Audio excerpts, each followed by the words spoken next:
are finishing lesson 30 today when we're going to talk about how to find the area of a rhombus and a trapezoid. So we're on page 441 in your book. You probably want something to write with and a calculator to do some of our calculations today. All right, so let's look at this first picture here in problem number 1, where we have a rhombus, rhombus A, B, C, D. So they have a couple things labeled here. Remember, in rhombuses, all of your sides are congruent. Okay, so that was one property that we knew about rhombuses from our quadrilaterals unit. Okay, some other properties we know about rhombuses were that the diagonals were perpendicular bisectors of each other. So if I had another diagonal in here, so the diagonal that goes from AC, we would know that these pieces are congruent, those pieces are congruent, and bisector means it would cut it in half. So BD, they told us, was 6. So that means each little piece here then would have to be 3. Okay, so they want us now to find the diagonal AC. So we're going to use a couple properties here. If we have a perpendicular bisector, we know that we have a right triangle here. So this piece right here is a right triangle. Maybe let's redraw this on the side without all those markings. So we know that this is 5. This piece was 3. So if that is a perpendicular right triangle, okay, what does that make that other leg then? If this base here is 3 and the hypotenuse was 5, what would that make our other side? Okay, well, hopefully you realize that that is a 3, 4, 5 triangle. So if we have our other diagonal in here, so again, I'm just going to redraw this in 3 and 3. Okay, 3, 4, 5. So that means this piece 4. And again, if it's a diagonal perpendicular bisector, okay, that means each piece is congruent. So our length for AC was 8. Okay, so now what we can do is we can think of this as two separate, I guess, triangles is what they want you to do. Okay, where now we know the height of that triangle is 4, the base is 6, and we can find the area of the two triangles and add them together, which is basically just going to leave us to the formula here. So I'm just going to let you guys know what the formula is. So if we have a rhombus with diagonals D1 and D2, you can find the area by taking the product of those diagonals and cutting it in half. So our area formula for a rhombus is 1/2 D1 times D2. Now your book didn't really have any other examples to use the formula with. So what I'm going to do is I made up this example here. So we have a rhombus, PRQP. And I want you to find the area of that rhombus if PR is 4 and QS is 6. So this is kind of just a real basic example, but I just wanted to practice using the formula. So again, if PR is 4 and QS is 6, what's the area of that rhombus? Use your formula that's on the top of your screen there. Okay, well, our area would be 1/2 R2. Okay, diagonals multiplied together. So 4 times 6 is 24. Half of 24 would be 12. So 12 inches squared should have been your answer. All right, we're going to move on now to the next shape, which is a trapezoid. The area of a trapezoid with base lengths B1 and B2 and height H can be derived to the formula. I'm just going to tell you what the formula is, but just remember, anytime we're talking about a height, the height H, it has to always be perpendicular to the base. Now in a trapezoid, you have 2 bases, and you can tell which ones are your bases, okay, by the sides that are parallel. Okay, the 2 parallel sides are your bases. So even if this trapezoid is turned on its side, like in this example on the bottom of your page, these would still be your bases, like B1 and B2. So your bases always run parallel to each other, and the height is always perpendicular to those bases. So our area formula for a trapezoid, we take 1/2 the height times the sum of the bases. So 1/2 H times B1 plus B2. Now, there's grouping symbols around there, so make sure you just do your right order of operations when we apply these. Okay. But there's our formula for a trapezoid. So I'm going to go through the problems here on the bottom, and then there'll be a couple for you guys to try on the next page. So it says find the area of the trapezoid shown. So in my picture, okay, I know B1 is 2, because that's when my base, remember your bases run parallel. The legs are the slanted parts in the picture, so we want to make sure you're using bases, base 1 and base 2. We know the height is 4, but I don't know what B2 is. Let me rewrite this. Let's keep my picture nice and neat. Okay, so I know B1 is 2, but I don't know what B2 is. So we have to do a little kind of work here with our picture and see what we got.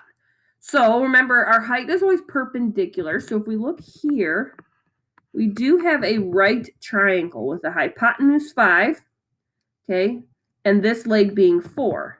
So this would be a 3, 4, 5 triangle. So I know that little piece right there that's in yellow, that's 3. Okay, now let's kind of use some other parts of the trapezoid that we know. If I draw another perpendicular line here, okay, we know that space is 2 inches or 2 feet from our picture. It's the same height as base 1, or the same length as base 1. And then again, we would have, that would be 4 again, a height of 4. So we would have another 3, 4, 5 right triangle right there. So we can add all these up to get what our base 2 is. So let's see, 3 plus 3 is 6, plus 2 is 8. So base 2 is 8. So applying my formula, we take 1/2 the height, base 1, which was 2, plus base 2, which was 8, we just found out. Well, half of 4 is 2. 2 plus 8 is 10, so 2 times 10 gives me 20. So 20 feet squared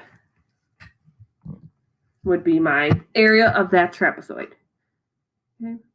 So in these particular pictures, it's not kind of straightforward. All the pieces, you do have to do a little work to figure those out. So don't forget your right triangle properties, things like that. Now in this next example, B, I see a 45-degree angle here. So I bet we're going to be using 45, 45, 90 triangles. So again, I know my base 1 is 4, and it looks like base 2 is 9. But what we're missing here is our height. Remember, the height's going to be perpendicular to the bases. So it's going to be the line that connects base 1 to base 2. So we need to figure out the height of this trapezoid. Okay, so again, we have to do a little kind of process of elimination here. We have, if I drop that perpendicular line here, that makes this piece 4. Okay, because it'll be the same length as the piece above it. So that makes, if this is 4 and the whole thing is 9, a little segment addition here makes that piece 5. Now remember, when we have a 45, 45, 90 triangle, the legs of that triangle are congruent. And your hypotenuse would be that leg times root 2.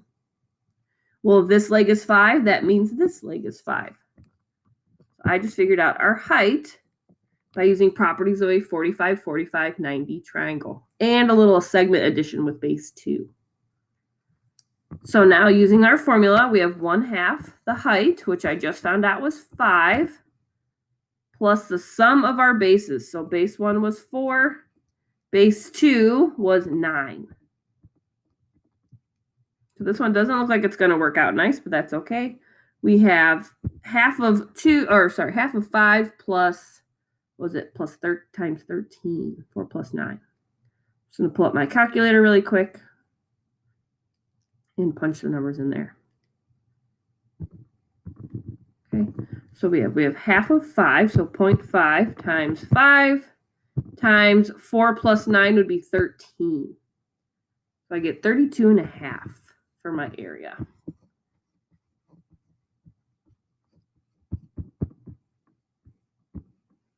Okay.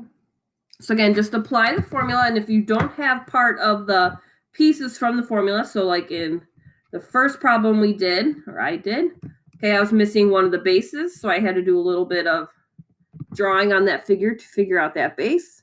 Or if you're missing the height, okay, you should be able to use the information you're given to find those missing pieces. It never should be kind of like a question. But if you have to do a little extra work, Use the properties that we already know from previous sections. Okay. So I'm just going to wrap this up here and have you guys try one of the problems from number 6. So either do 6A or 6B, whatever one you like better. You could do both if you think you want a little extra practice. But I'm going to have you guys pause here, try one of those problems, and see if you can find the area of one of those trapezoids. Okay, so let's see what we got here. So if you did 6A, you should have 64 inches squared. If you tried 6B, you should have got 230.4 inches squared. So it looks like on this one, you had to figure out your heights again for 6A. So again, what I would do is drop those perpendicular lines for those triangles. That makes this 12. So that leaves 8 left over. So what, 4? This would be 4 and 4. So that means your height 4, because if that's a 45, 45, 90 triangle, the legs are congruent. Now in part B, looks like you would drop your perpendicular line to get your height. And it looks like you would have a 30, 60, 90 triangle that you had to use. So if your hypotenuse was 14, that means the part across from your small angle would be half of that, so 7. You could probably use that to figure out your different lengths there. Okay, so that one's a little tougher because it had a 30, 60, 90 triangle in it.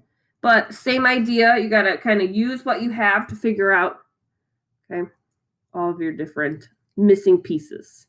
But just remember your formulas. We'll add them to our table tomorrow, but we have height of a trapezoid, 1/2 the height times the sum of your bases. And from the beginning, our area of a rhombus is 1/2 the product of your diagonals.